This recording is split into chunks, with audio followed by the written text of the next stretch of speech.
Shabbat Shalom, great men of Yahweh. It's truly an honor to come before the great men in Yahweh's house, the great called out brothers that Yahweh has called in these last days to His great house, and to be able to go over these righteous teachings that we're receiving here in these last days. We are going to be continuing on here in the 13th book of Yisrayl. The 13th book of Yisrayl, gold, purifying gold. And this is the series of sermons Pastor gave in 2013. And we're going to be on chapter 6. This is on page 56 if you have your book of Yisrayl. And this is part 1, the 13th book of Yisrayl, part 1. And if you don't have your book of Yisrayl, if you just want to take notes, and if you have your scriptures handy, we'll go through a couple of scriptures here this evening. But we're on page 56, which is chapter 6. This was the sermon Pastor gave February 16th, 2013. Going for the gold, number 1, the next pope, in whose likeness will he be? And this was, I believe this was right around the time where the last pope had announced that he was retiring. And these are the series of sermons Pastor gave here showing in whose likeness this Pope Francis would be. And we do know with the great sermons we've been receiving here in these last days, Pope Francis is the son of perdition. Okay, and he is the last pope here in these last days that is fighting against the saints of Yahweh. You righteous men here, and also all our brothers and sisters who are striving for perfect righteousness and a perfect position in Yahweh's kingdom. Those who are spread throughout the world, and some who are being held back at this time. And Pastor says here in verse 1, chapter 6, on page 56, Shalom everyone, you sound very cheerful. All praise Yahweh. Come on, joyful cheering and praise to Yahweh. You may be seated. Praise Yahweh, you may be seated. We're glad to be here. May the peace of Yahweh be with each and every one of you. It's certainly not with the world at this time. And I was just looking here, I don't know about you men, but I know on the close of the 6th day of the week is like the most exciting time of the week as we're about to go into the great Sabbath. And Pastor says here, we're glad to be here. Now, I looked up this word glad here briefly before class, and some of the meanings of this word glad are pleased, delighted, causing joyfulness, grateful, willing and eager to do something. And it comes, the origin is Old English, glad, originally in the sense of bright or shining. And this recalled to mind, if you write in your notes, Numbers chapter 6, in verse 25. This is a part of Yahweh's priestly blessing. Numbers chapter 6 and verse 25, or 24 through 26 is the whole priestly blessing. But in verse 25 it says, Yahweh make His face shine upon you and be merciful to you. You know, and the great Sabbath day is our time to be glad that Yahweh's brought us here to His house for another awesome learning experience so that we would be able to grow in the knowledge of Yahweh. And the Sabbath day truly is a great rest from the week of madness, you know, and another day where Yahweh's brought us out of this hellhole, this world, as we know it right now, which is in such disarray and confusion, that we actually can come on the great Sabbath day to rejoice before Yahweh. And we should be very glad to be here on the Sabbath day. You know, we should rejoice and keep the Sabbath day properly. Keep the Sabbath day properly as we've been instructed to do in these last days, with rejoicing before Yahweh, you know, with partaking of both the physical, the greatest physical food on the face of the earth, and also with the only spiritual food being offered on the face of the earth. You know, because this is the only house that's bringing forth spiritual food throughout all the universe at this time. You know, throughout the earth at this time is right here from Yahweh's great house, from Yahweh's chosen servant, Yisrayl Hawkins. We're going to pick up here on page 57 and verse 7. You know, and of course, like always, we have like a lot of pages to go through in a very short amount of time. I do encourage you, men, to go through chapter 6 here of the 13th book of Yisrayl, part 1, on the great Sabbath day here, for we have the next 24 hours in front of us. You know, because in case you haven't noticed it yet, just as it says in Isaiah, that it would be precept upon precept, line upon line, here a little and there a little. And it says so that they, speaking of the wicked that's spoken of in Daniel chapter 12, that they may stumble and fall backward. Okay, because pastor's teachings, Yahweh's inspired pastor to teach us in these last days, here a little and there a little. And if you notice how the sermons we go over in law class, and the sermons we go over in the workshops, and the lessons we go through in the workshops on the Sabbath day, how all these things go hand in hand with what's being poured out in these last days, and how it's like a puzzle, and all these pieces start fitting together. But pastor says here on verse 7 on page 57, he says it would be great if all the priests and those who desire to be priests, could get these gold suits. It'd really be great if you could. All the men praise Yahweh. And of course, we know for this feast, in case you have forgotten, for this feast we need to get our orders in for our purple talits, so that we'd be able to be in unity with Yahweh, and that we'd be able to show Yahweh that we desire to be priests in His kingdom forever. Because each and every one of you, men, each and every one of us, we've been called here in these last days. We've been called here to become priests in Yahweh's everlasting kingdom. Okay? And Yahweh sent us the greatest teacher in the world. He's raised him up from his mother's womb, brought him from the ends of the earth to teach and guide and lead us so that we would become priests in Yahweh's great kingdom. And we have to keep that in the forefront of our minds. Even the priests do this because, the position we hold right now is an ordained position we've been given these last days. But remember, if we don't prove ourselves, then we won't hold this position in Yahweh's kingdom. And so we have to always be mindful that we're striving to be priests in Yahweh's kingdom forever. We have the greatest example, just as pastor has the greatest example in the scriptures with our high priest Yeshua Messiah. We have the greatest example living and breathing right in front of us, teaching us almost every week. And if we take advantage of the righteous teachings, we can be taught every moment of the day, and even when we're sleeping. And we're being taught and trained to be these priests in Yahweh's kingdom. And just quickly, if you go over or write in your notes, Proverbs chapter 5, Proverbs chapter 4 and 5 on page 498 in your book of Yahweh, and 499, because one of the greatest things, men, and we went over at last feast, we went over in Proverbs chapter 6 here. I'll briefly just cover verses 16 and 17, Proverbs 6, 16 and 17. There are 6 things Yahweh hates, yes, 7 are an abomination to Him. And look at the first one there in Proverbs 6, 17, a proud look. A proud look.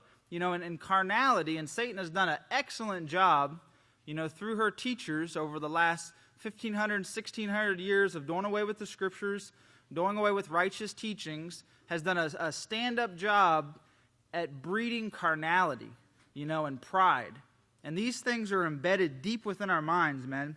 These things, we didn't have to be taught these things. We didn't go to a proud school, and we didn't have Mama proud and Papa proud. These things were ingrained within us, to the 3rd and 4th generation before we were born, and the 3rd and 4th generation before they were born. These things have been deeply rooted throughout time here. If you go back to the beginning in Genesis chapter 4, where Yahweh says in Genesis 4 verse 7, if you do righteousness, will you not be accepted? He's speaking to Cain here. And if you do not do righteousness, sin is crouching at your door. The desire to sin is with you, but you must overcome it. And this is that proud look. The desire to sin is that proud look. And we don't try to be. We haven't been higher educated in proud looks. But these things are deeply rooted within us. And I don't want to be making accusations up here, so I can say they're deeply rooted within me. And I believe if we all closely examine ourselves, we'll see how strong pride is in our thinking and our patterns and the minds, how the mind works and how it's fueled by pride. And usually the first thought that comes to mind usually is a proud look. It's this carnality that's snapping right to the front and wanting to jump out. But in Proverbs chapter 4 and verse 1, it says, "Hear, O children, the instruction of Yahweh." I know we're we're getting old here, and most of y'all been looking at me since I was a child, and I'm looking in the mirror and thinking like Pastor, like, man, thought I had brown hair. We're aging, okay, and we're growing, but we are children of Yahweh, okay, and we're children of Yisrayl, because if you're in Yahweh's house in these last days, you're a child of Yisrayl Hawkins. Whether you're a bastard child or whether you're an obedient child, that's your choosing. But Yahweh's called you here to be a child of Yisrayl Hawkins. That's the only reason we're here, man. We're here to be trained by our righteous father and leader, Yisrayl Abel Hawkins. But hear, O children, the instruction of Yahweh. Pay attention so you may grow in understanding. For I give you sound doctrine, so do not forsake my law. When I was my father's son, tender and beloved in the sight of my mother, he also taught me and said to me, let your mind retain, grasp, and hold on to all my words, keep my laws and instructions, and live. And then if you go over to Proverbs chapter 5, it says, my son, listen to wisdom, lend your ear to my understanding, so you may exercise discretion, your lips may guard knowledge. And it says here in verse 7, Proverbs chapter 5, verse 7, so listen to me now, my children, and do not turn aside from what I say. Keep your way far from her. And this is speaking of the adulteress, but you can think, what is Satan? She's nothing but an adulteress, a rebellious wife who turned against her head. And this is where this proud look and this carnal thinking and this desire to sin is deeply ingrained within us, comes from inspiration of Satan. And of course, Yahweh allowed her to be able to do such a great job in making it so strong in these last days, where it said sin would reach its peak, where we can recognize how quick our minds can run in the wrong way, but Yahweh allowed that. If you remember, Yahweh allowed Satan to do these things so that we could prove that we would be what Yahweh created us to be, obedient children. Okay, who would hear the teachings from their father, who would hear the instructions, and who would reject this desire to sin, this desire to follow this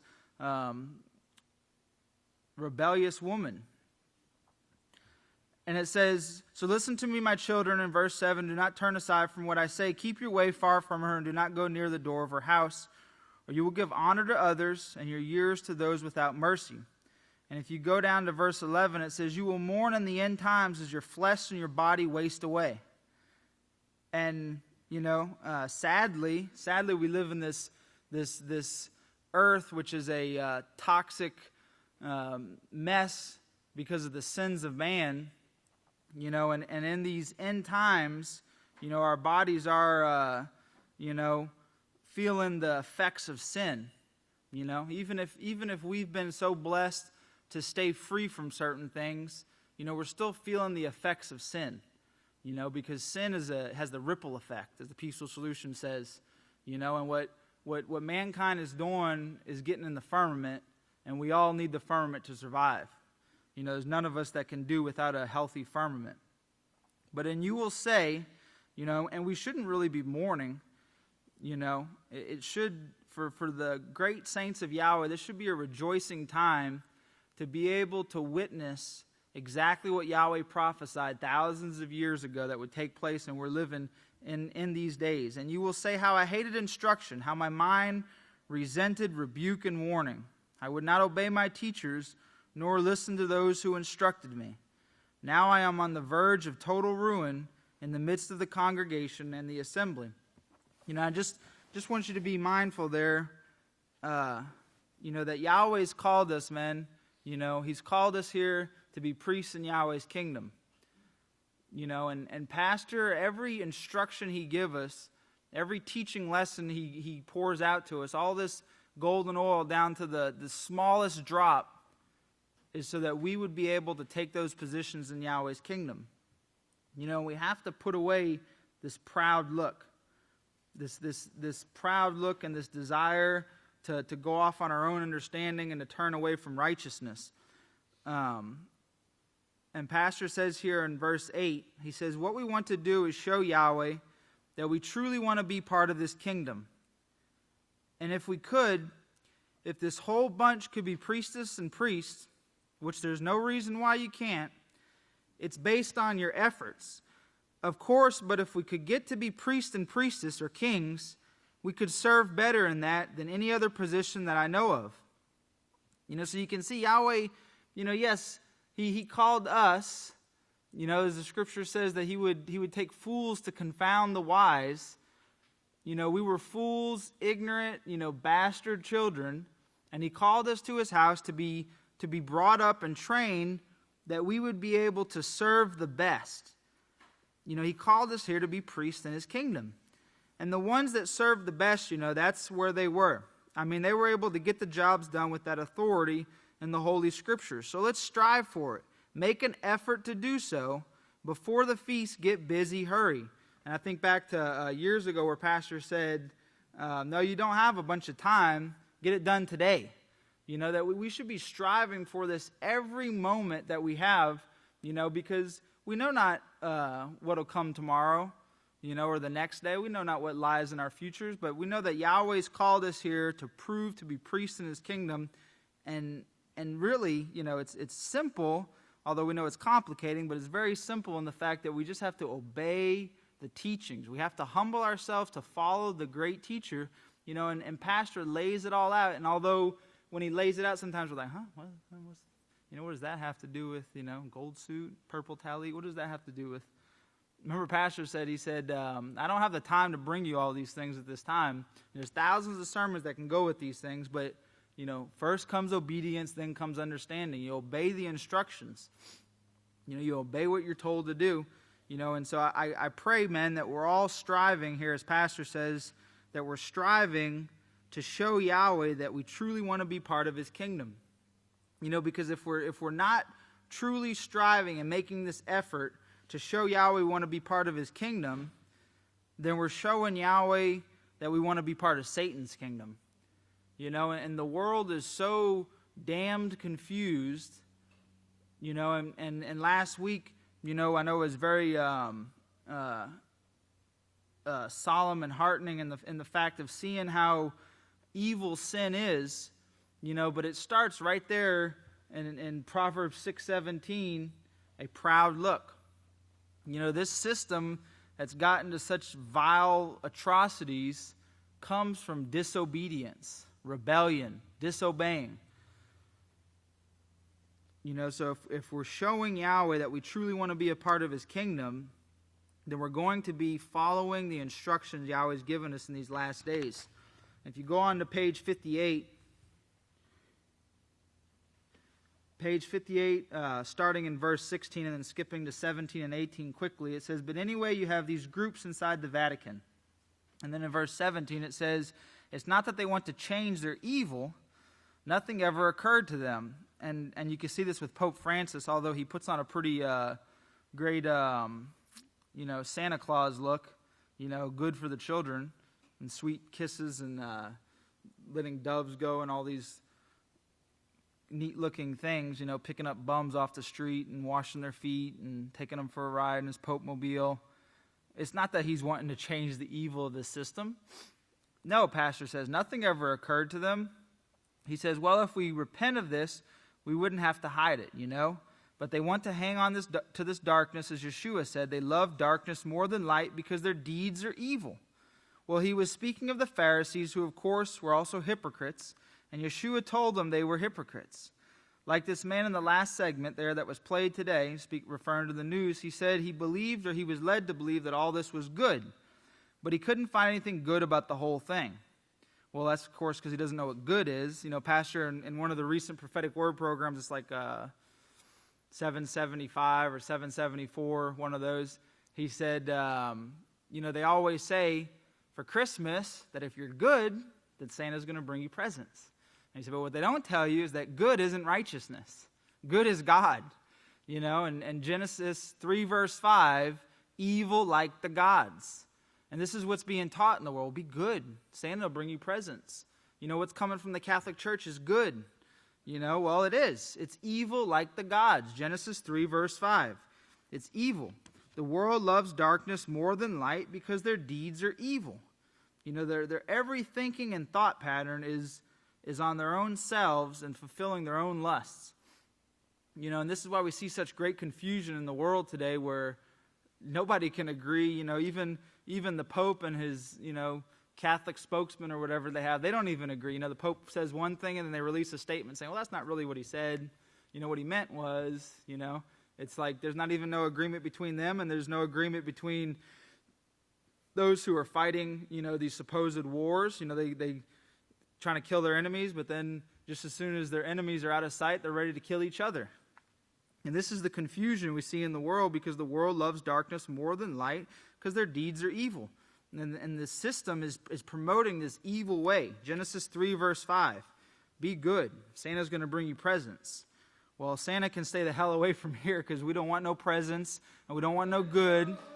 As one of the great priests said, none of us are good, and we ain't happy. We're joyful, and we're striving for righteousness. Okay? Because this evil like the gods is totally in opposition against what Yahweh is bringing. And Pastor goes on here in verse 21 on page 59. And he says the kingdoms here, the kingdoms that are given to us in Daniel 2 and Daniel 7 here with the 10 religions. Now, if you can imagine trying to control the Baptist, the Methodist, the Church of Christ, and all these others, and you are in leadership and you have these religions with each one teaching a different thing. The one thing they don't teach and won't allow, the one thing they all agree to outlaw is righteousness.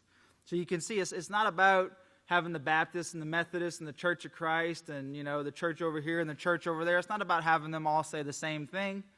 It's just about having them all teach and outlaw righteousness. And if you see that amongst the religions today, they have a religion for every different type of person, and every different type of animal or whatever it is, and these things, they all have their disagreements and their different sects and factions, but the only thing you see that they all have in common is they outlaw righteousness. They teach against righteousness. They condemn righteousness.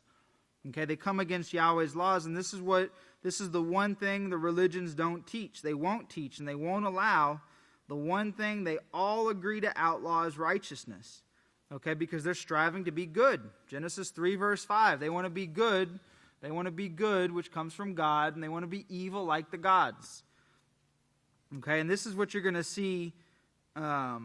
This is what you're going to see that's going to just totally tear them apart, as the scriptures, the prophet Daniel wrote about how them crumbling at their feet and this beast falling. This is what you're seeing here, because they're outlawing righteousness, and you can't live without Yahweh's laws of righteousness. It's impossible. It's an impossible feat. You can't live without Yahweh's laws of righteousness. Just as gravity is sure, if you jump off a building, you're going to splat. You can try a parachute or some kind of fancy suit or some rocket booster, but eventually it's going to catch up to you, and gravity's going to catch up to you, and you're going to splatter. Okay, and this is what we see in the world today, that the religions, their teaching and outlawing righteousness is catching up to them quickly, and even beyond what they can understand with what we see in the firmament. And just quickly here, man, if you write down in your notes on page 262, because Pastor says here on page 59, he says in verse 22, Yahweh says you're dying. The people, every time they eat a bite of pork, they're dying. And then on page 262 in this book of Yisrayl here, this 13th part 1, verse 11, Pastor says if your mind is a little bit sick, which it is already from the food and the activities you've been practicing all your life before you came here, and even all our good that we thought we were in the world is evil like the gods. Genesis 3, verse 5. We were trained to be gods. We were taught to be gods. We were brought up to be gods, growing up in this world in Christianity. But Pastor says, if something enters your mind in verse 12, if something enters your mind, you don't want to harbor it. And he's talking about evil thoughts. These evil deeds of these religions, these evil thoughts, these good thoughts, these God thoughts. Genesis 3, verse 5, evil like the gods. When these things come into our minds, you don't want to harbor it. You want to say, get behind me, Satan. Don't go around repeating it and showing what an idiot you are, for your disbelief. Build the house. Build the protected place. Praise Yahweh, Pastor says. And this is our job, man. We are builders. A priest of Yahweh is a builder of Yahweh's house. And priest in training, Yahweh has called you here to build his house. And you don't need nails and you don't need hammer, although you might sometimes. But you do need to guard your mouth, what comes forth from your mouth, and make sure you're building Yahweh's house. Okay, building Yahweh's house with every thought and saying that comes from you. Because believe it or not, whether you think you're a teacher or not, you are teaching. I think of the shirts that the children wear. It says, you're teaching me by your words and actions. You're teaching me by your words and actions. And Yahweh is seeing, what are we teaching? And Yahweh willing, man, we're not teaching anything good. Okay? Evil like the gods. We don't want to be teaching evil like the gods. But here back on page 60, to conclude the lesson here, on page 60 in verse 32, and Pastor's talking here in verses 28 through 31, talking about in Daniel 7. Daniel 7:7 says, after this I saw in the night visions, and behold, a fourth beast, dreadful and terrible and exceedingly strong, and it had great iron teeth. It devoured. Keep this word in mind, because it actually brings to light what we're looking at here. In verse 29, it broke in pieces, then trampled the residue with its feet. It was different from all the other beasts that were before it, and it had 10 horns, or 10 religions. And I considered the horns, and behold, there came up among them another little horn, and that is shown in verse 20. Well, these other religions, Pastor says in verse 31 here, they're what this little horn had to deal with, and are still having to deal with today. In verse 32, before whom there were 3 of the first horns plucked up. That's the Pharisees, Sadducees, Essenes, plucked up by the roots and transplanted in Rome. That's where they were transplanted into. And of course, there is where they put their most power together. And it's still a powerful situation, but it's breaking down inside. It's been breaking down for years, deteriorating. And most of all, the minds are deteriorating. Mankind's minds, so they don't have ability now because of the sickness, probably from the swine. Because all their good deeds, all their evil like the gods, they're breaking down. Their minds are breaking down. Their bodies are breaking down. Their system is crumbling. And remember, the Pharisees, the Sadducees, the Essenes, they were all transplanted in Rome, where they put their power together. And all their power has come to what? Has come to nothing. All their power is crumbling and it's falling. And men, I encourage you to continue to remain strong in Yahweh's house. And the key to remaining strong in Yahweh's house is remaining obedient to Yahweh's teachings. And these teachings are coming forth from Yahweh's great priest. And just to conclude here, in Proverbs 4:13 it says, take a firm hold on instruction, do not let it go, guard it well, for it is your life. And it says in verse 27, do not turn to the right nor to the left, walk away from evil, walk away from the goodness of the world. Genesis 3:5, the evil like the gods. Continue, men, to remain tethered to the chosen branch, the great Khan Yisrayl Abel Hawkins. And at this time, if you will stand, Yahweh bless your great Sabbath day. I have the great privilege and honor to present to you one of Yahweh's great mighty priests, the great Kohan Malachi Hawkins. Shabbat Shalom, man. You may be seated. So we're going to continue from where the great priest left off, speaking about this BC system and the Vatican. But if you have a book of Yahweh, let us just look quickly over to Daniel. All right, Daniel chapter 7.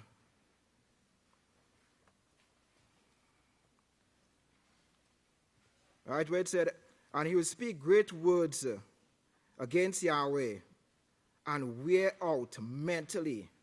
Right, wear out mentally. As you know, this word mental means everything have to do with the mind. That is dealing mentally. Right?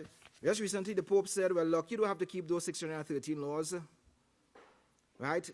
He's coming out full blast and attacking the house of Yahweh. Right? And this is the mental attack that he's putting in our minds right now.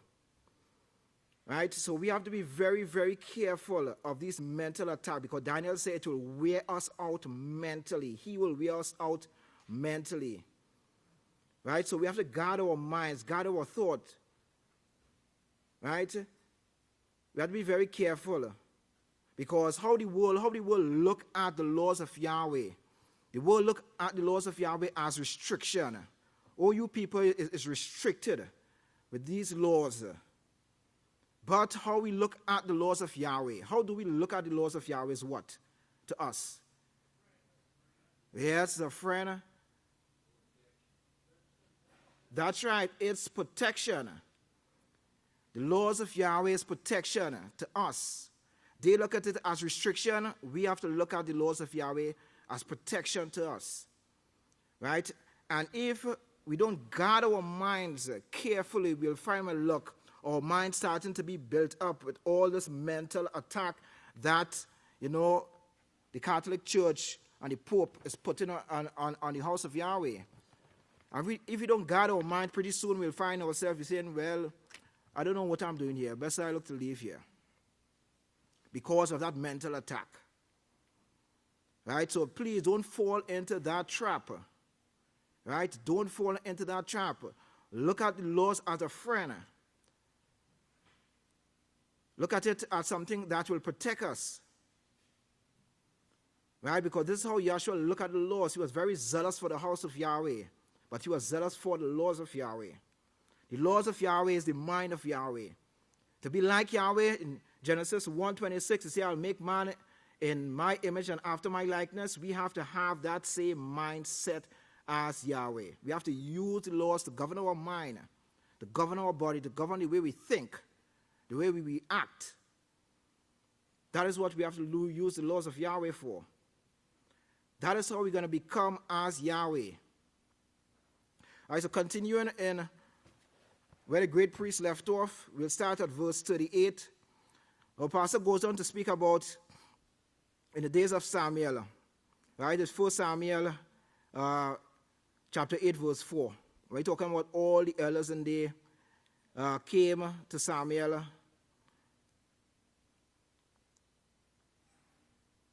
Yeah, 1 Samuel 8. 1 Samuel chapter 8, verse 4. It said, then all the elders of Israel. No, it's not talking about completely all the elders, because Samuel did have reliable men. Most of them, though, were not in the crowd in Jerusalem, in the Vatican. They were at Abel. So you see, all the work of Yahweh, as we know, was at Abel. All the righteous priests, the prophet of Yahweh, all of them was taught at Abel. As the scripture said, to receive an answer, where you have to go? That's right. You have to ask at Abel, and that will settle the matter. Right? They wanted to be there. It was peaceful and quiet. And of course, the people could be at peace and worship and learn, read and study with the priest. Right? But why it was so peaceful at Abel is because Psalms 119, 165 say, great peace have they who love your law. Now, you have to understand what that psalm is saying. It says, great peace is they who love your law. So to have great peace, we have to love the laws of Yahweh, to have great peace. That is first part of it. Right? And it said, and nothing will offend them. Right? Nothing will offend them. Okay. Nothing will offend you. Cause to fall away. Right? And this is why they had peace. Well, we know Yahweh protected them for a specific reason, to bring forth the book of Yahweh for us. Right? That is why Yahweh guard and protect Abel at that time. Because their work had to lead up to our work in these last days. Our work is the most important work right now. Right? That's why Yahweh protected them at that time. But within that community, it had peace. Because every individual loved the laws of Yahweh. Right? They meditate on the laws of Yahweh day and night. That's why they had peace there. Right? So, to have peace, we have to actually love the laws of Yahweh, whereby we'll reach that point where nothing whatsoever will offend us. Right? Cause us to fall or cause us to sin. Right? Over in verse 41, where Pastor goes on to show us about the different gods Israel was worshiping at that time. He mentioned Easter, in chapter 7, right? He mentioned Baal, Lord. But all these gods that Israel wanted to go back. When Moshe took them out of Egypt and they went in the wilderness, when they was going to the house of Yahweh, they keep on crying out to Moshe, best we go back to Egypt, go back to Egypt. They didn't want to go back, it's not physically go back to the exact same spot, but the type of lifestyle, they wanted to go back to. That's what they was always complaining and griping about. We want to go back to that form of lifestyle. Right, so Pastor goes on to explain to us, he said that even the pharaohs, after they die, they'll make them into a god. Just like you remember when in Exodus, when Pharaoh rose up very early. He rose up very early in the morning, and he went down to the river Nile to relieve himself. Right, and the side note show that the people believe that the gods in there don't use the bathroom. But Pharaoh, he rose up very early in the morning when no one could see him and went down to the river Nile to release himself. Right? So everyone will think, well, look, he is a god. Well, he really was a god. Right? Down to verse 42, it said, and if you will notice, they rose up against Samuel, and they said, we want a king. So basically, what Pastor is showing us here, the people and them rose up against the government Yahweh chose. Right? That is what they were crying out all the time in the wilderness for. When Moshe went up to the house of Yahweh and he left Aaron in charge, and he built that calf. That is the lifestyle they wanted to go back to. That is a representation of that lifestyle they wanted to go back to. They eat and drink and rose up to play. That is what they was constantly, since the days of Moshe, they wanted to go back to. This type of lifestyle they wanted to go back to is to sin. Just like in the days of Moshe, as I mentioned. Now, when we look at, remember, they wanted to go back to sin. As Genesis 1, as the great priest had mentioned, Genesis 4, verse 7. Where it said, the desire to sin is with you, but you must what? That's right. We must overcome it. And that's the key thing, that is one of the key things we have to keep in our mind. We must overcome it. Because that lifestyle that they wanted to go back to, most of the time when we hear, well, look, they wanted to go back to that type of lifestyle, the first thing will come in our mind, well, look, it's fornication, it's adultery, it's bestiality, it's sodomy. Right? That's the first things, will come to our mind, that type of lifestyle. But what about holding a grudge? Right? Holding a grudge for a brother. Hating a brother in your heart. In our heart, I should say. Despising a brother. That's the same type of lifestyle they wanted to go back to. No difference. It's not only sodomy and fornication and adultery. Hatred in their heart. All that is part of that same lifestyle.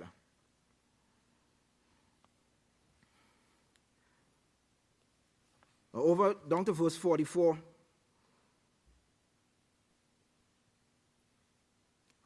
Verse 44, it said, just as they had done to me from the day I brought them out of Egypt to this very day, they are now doing to you.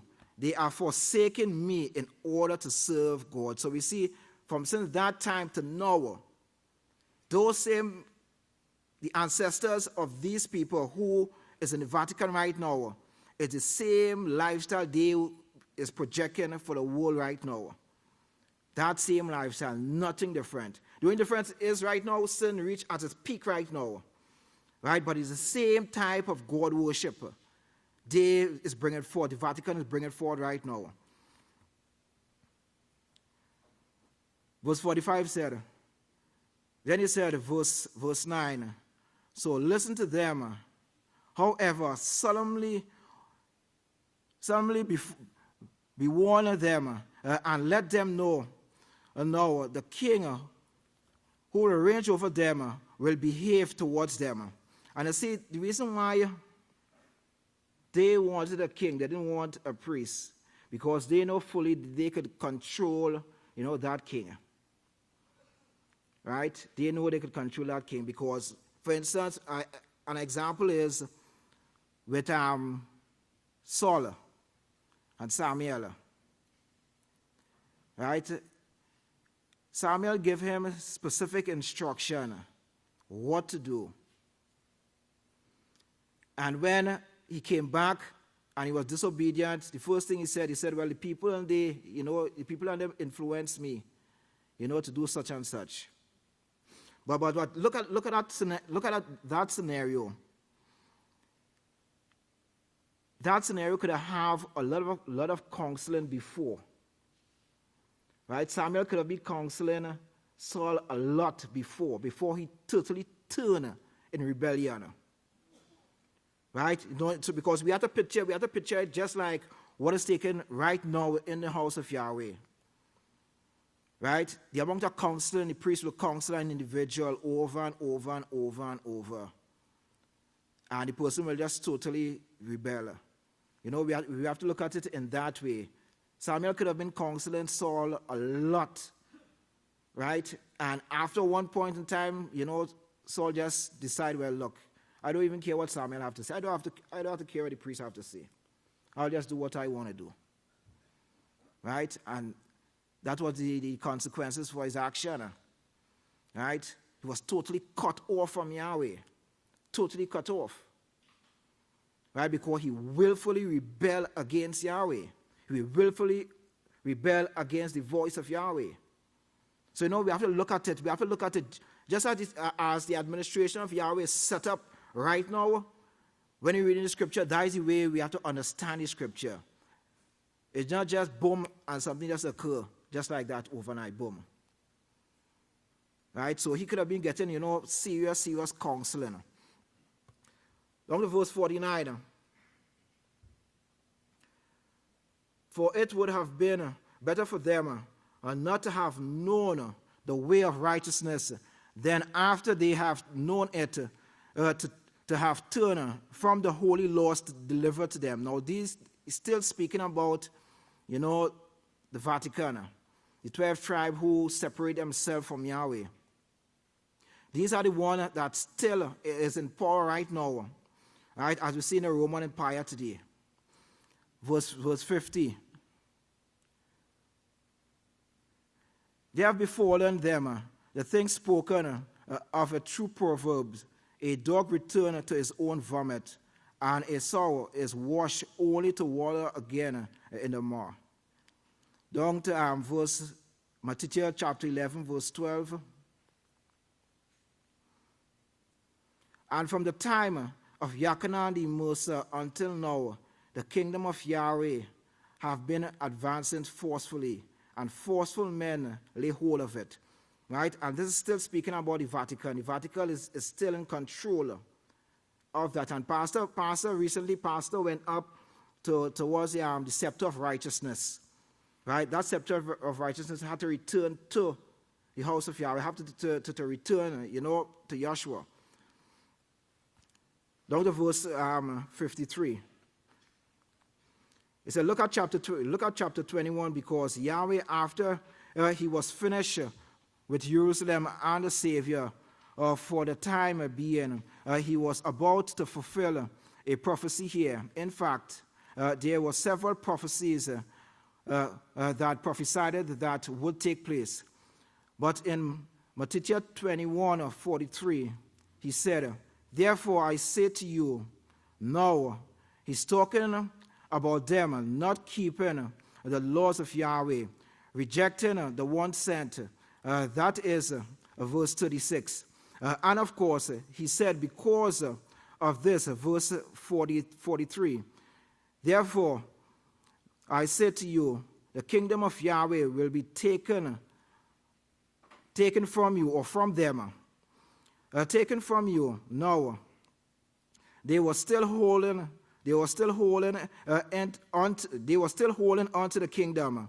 They were still preaching the laws of Yahweh at the set time in the temple. But then all of that was taken from them because they would not repent. So we see exactly what is taking place. They did not want to keep that laws of Yahweh. They didn't want to repent and turn from Yahweh whatsoever. But he said the kingdom will be taken from them. The kingdom of Yahweh is going to be taken from them. And who the kingdom of Yahweh will be given to? That's right. The kingdom will be given to us. That's why Pastor is bringing us to that point. Right, as the great priest had mentioned, right now we're in the purple stage. Right, even if we don't understand the significance of it, as he had mentioned, obedience comes first, and then the understanding will come. Right, but all those different stages, Pastor is showing us bit by bit what position that we're going to be offered in the kingdom of Yahweh. He said the very highest position in the kingdom of Yahweh. Right, and he goes on to say, will be taken from you and given to a people of the same habit, but from a foreign land. And they will bring forth the fruit of it. What is the fruit of the kingdom?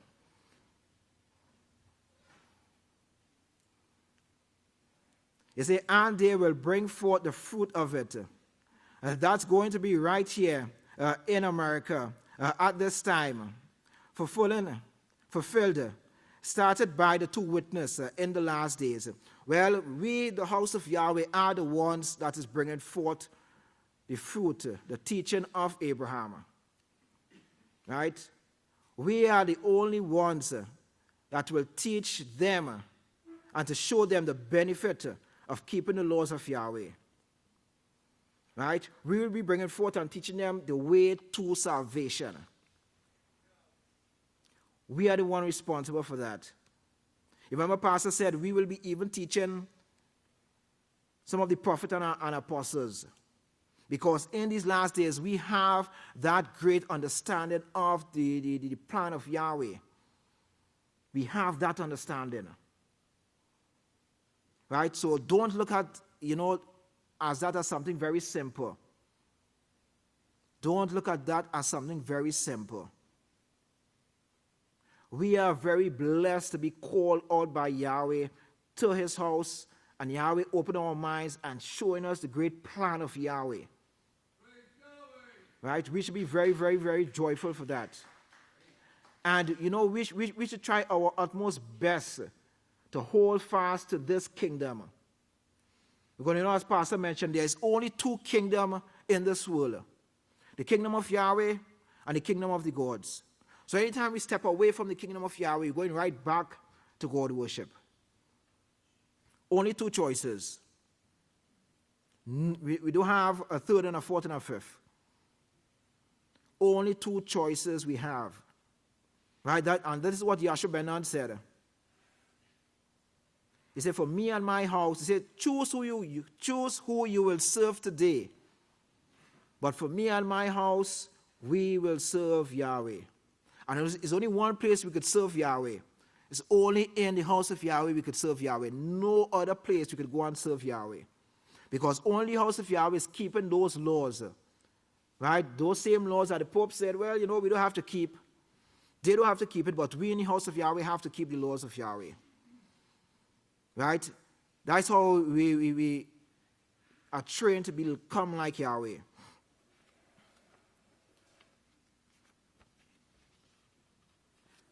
So, it said that these people always wanted to go back. They always want to go back to that same lifestyle. Right? And when we look at, if we read the book of Judges, how many times in the book of Judges we saw, again, the children of Israel did evil in the eyes of Yahweh. Right? Or the children of Israel did not remember Yahweh their Father. Right? That is a great scenario to show how much they wanted to go back to that type of lifestyle over and over and over. Right? In Judges chapter 2, chapter 3, chapter 6, chapter 8, chapter 10, chapter 13, we find those scenarios. Right? They always want to go back to that type of lifestyle. Right? So that is what the Catholic Church is bringing forward right now. Right? That same type of God worship. Right? That same type of illicit type of lifestyle. But we in the house of Yahweh, we have to bring forth what the laws of Yahweh is bringing forth right now. We have to bring forth that peaceful solution. You know the peaceful solution, if we don't understand how the peaceful solution really works, right? As Pastor said, we have to apply it in our lives to actually make it work. Right? The laws will show us, okay, for example, the laws will say, simple one, do not steal. The peaceful solution will break it down and show us exactly, why not to steal. What mindset a person will have when you steal from them. What type of mindset you should have if someone steals from you. Right? It guides us step by step by step. Once we apply it in our minds, then we'll become that perfect man. That is why the peaceful solution is so important. Right? It shows that we must have self-control. Everything we do, we must have self-control. Remember, self-control is what? The foundation. That's right. The self-control is the foundation of all positive interaction. So if we don't have self-control, we wouldn't be responsible. We wouldn't be respectful. We wouldn't be reliable. Right? And all the laws of Yahweh, right? All these 21 traits apply to the laws of Yahweh. That is how we become perfect in the laws of Yahweh. Must apply it. Right? That is what the peaceful solution is. We must apply those traits in our lives. Anytime we're having a problem, we're working together and we're having a problem, it's either one or two people is not keeping that peaceful solution. Because if one keep it and one don't keep it, the one not keeping it, he will automatically shut down the whole scenario. Whatever conflict, he will automatically shut it down. Right? That is what the peaceful solution does. Now, if the two people not keeping it, what we're going to have? War, retaliation, constant conflict. Right? That is what we're going to have. So once we apply it in our lives, we will see it automatically works. Right?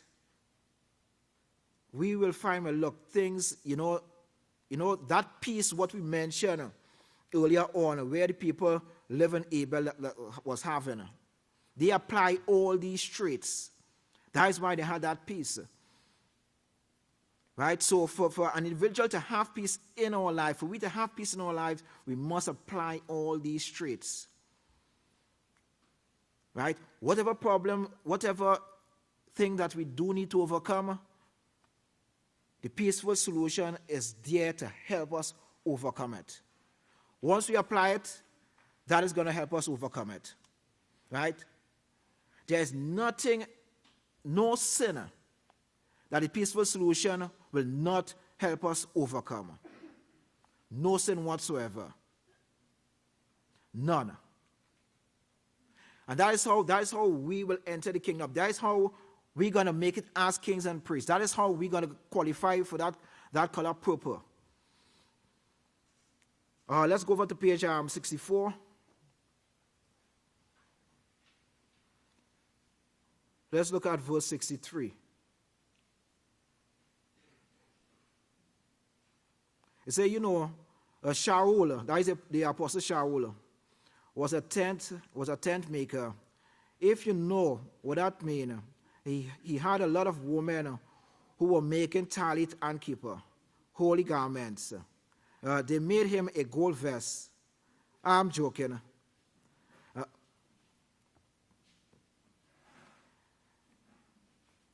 Further on, he said he was a priest, and before he died, he may, but I don't really think so.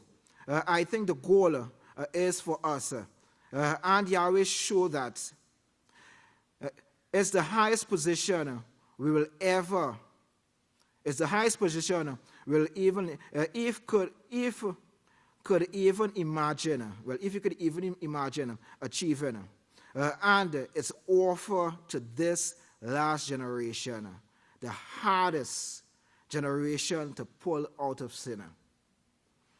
Right? Pastor said we are the hardest generation to pull out of sin, and you have got it, and you can do it. Right? The pastor is showing us, yes, no matter what sin, that we were engulfed in, we can overcome those sins. That's what Genesis said.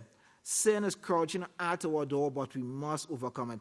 If we could not overcome sin, Yahweh would have never told us we could have overcome sin. Right? He would have never said we could overcome sin. So don't think whatever, Yahweh is so merciful and forgiving. Whatever sin a person had done in their life, want to turn and repent and turn to Yahweh, Yahweh is going to forgive that individual. Right? When we look at the Apostle Shaul, right? Look at the things that the Apostle Shaul did. He actually hunted down the house of Yahweh members, dragged them from wherever they were, carried them to the chief priest in the temple, the Vatican. And they were put in lions' den and all this. Right? And he even testified of himself. He said he done all these things. And what occurred? Yahweh still had mercy upon Shaul. And Shaul was a murderer. Right?